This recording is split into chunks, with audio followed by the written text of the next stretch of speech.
बार हमारा दिल कहता है अब जिंदा।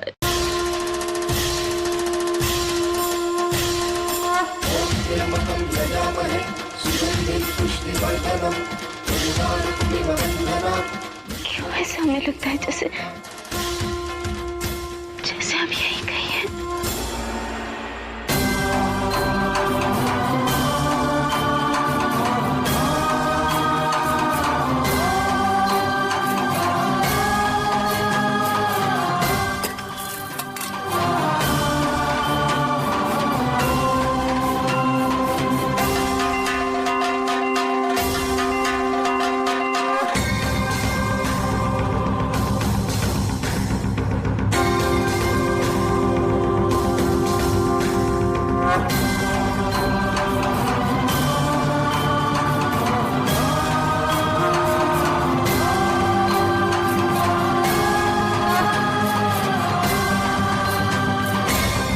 किस्मत बार बार हमें झूठी उम्मीद दिला रही है।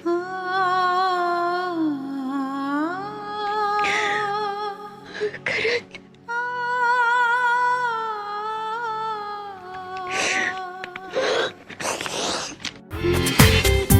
पूरा एपिसोड देखिए ZEE5 पर।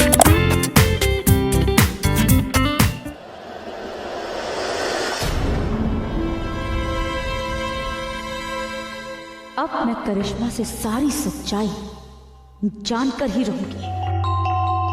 जा रही हूं। अब तुम्हें रोकू भी तो कैसे?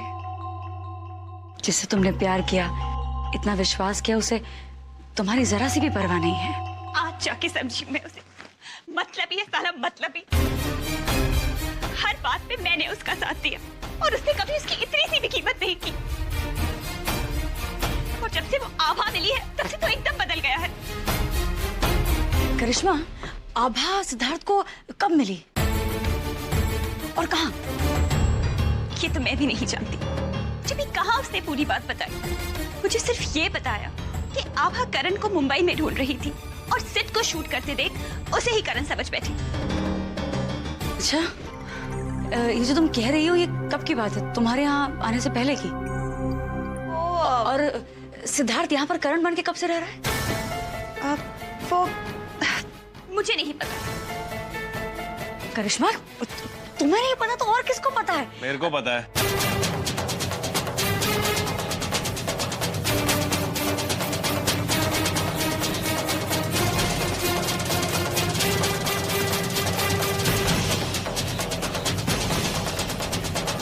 जब से पैदा हुआ हूं ना, तब से रह रहा हूं यहाँ पे। और जो भी बातें करनी है ना, मुझसे डायरेक्टली कीजिए शैली भाभी।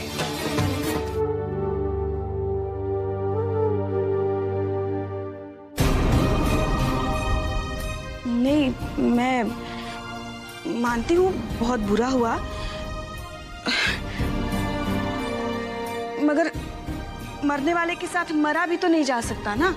जीना तो पड़ेगा ही, और जीने के लिए खाना बहुत जरूरी होता है।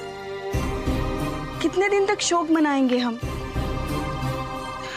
चलो ठीक है, मैं ही कुछ बना लेती हूँ। भाभी, आप कभी नहीं समझ पाएंगी। बेटी के विधवा होने का दुख क्या होता है, ये आप नहीं समझ पाएंगी।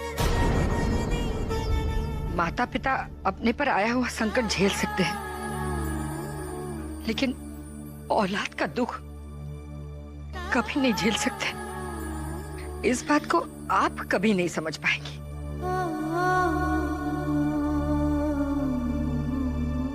जो कुछ भी हुआ आभा की वजह से हुआ। उसी की वजह से इतना बड़ा हादसा हुआ।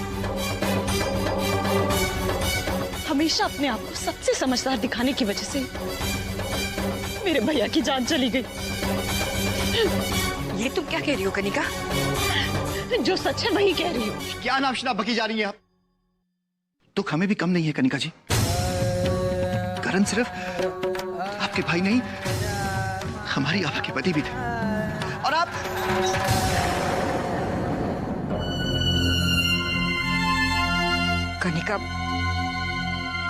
कनिका भी तो हमारी बेटी है। उसे हम नहीं समझ पाएंगे तो और कौन समझ पाएगा।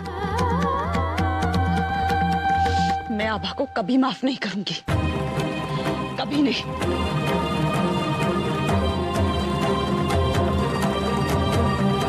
आई आभा, ये करण के लिए अफसोस करने आए हैं। चाची जी, ये आभा है। अच्छा अच्छा, ये आभा है जिसका पति मर गया है। आओ। आई।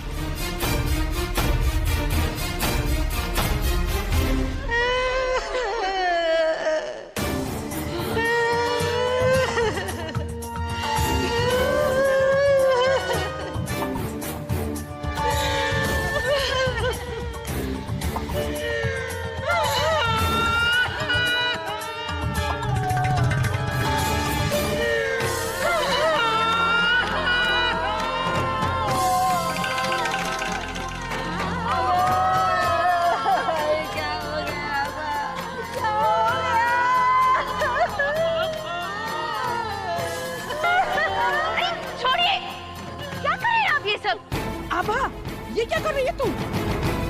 तेरा पति करण मर चुका है। हाँ, बस कीजिए। ये सब करने की कोई जरूरत नहीं है। अब जाइए यहाँ से, चलिए उठिए, जाइए सब, जाइए अपने घर जाइए। आभा, अब तुम विधवा हो, तुम्हें विधवा की तरह ही रहना चाहिए। ये जेवर, ये खुले बाल, साड़ी तो देखो, सफेद तो है मगर कितनी फैशनेबल है। देखो देखो इसको। ये विधवाओं को शोभा नहीं देता। आभा, तुझे अब एक अलग कमरे में रहना होगा। सादा भोजन करना चाहिए, सादा कपड़े पहनना चाहिए और जमीन पर सोना चाहिए। विधवाओं के भी कुछ समाज में नियम होते हैं, समझी? अगर एक जवान विधवा इस घर में ऐसे घूमेगी फिरेगी तो घर के पुरुषों की नजर तो तुम पर पड़ेगी ही ना। चाहती क्या है? क्यों इस तरह से घर की बहू पे लांछन लगा रही है? मैं तो यही चाहती हूँ कि ये अग्नि परीक्षा दे और भगवान को साक्षी मानकर अपनी सच्चाई का सबूत दे। बस इतनी सी बात तो है। हमारी बहू को किसी को भी कुछ भी साबित करने की कोई जरूरत नहीं है।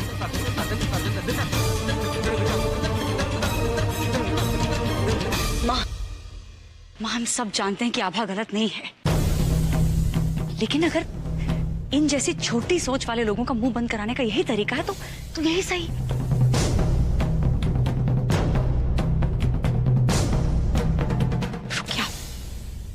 रुकिए 1 मिनट।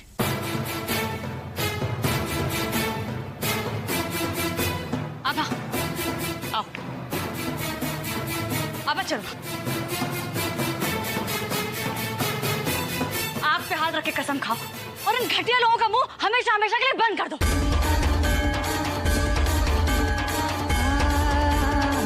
कुछ बोलना मत आभा।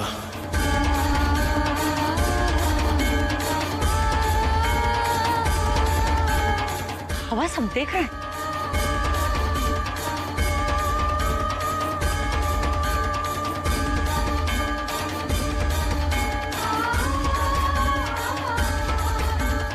आभा, सब देख रहे हैं, सबको बताओ कि सच क्या है, बोलो।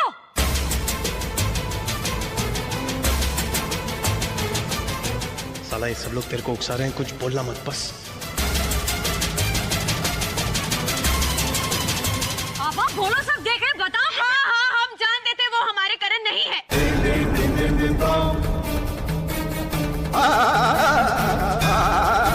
और उसके बावजूद इतने दिन एक ही कमरे में हम उनके साथ रहे।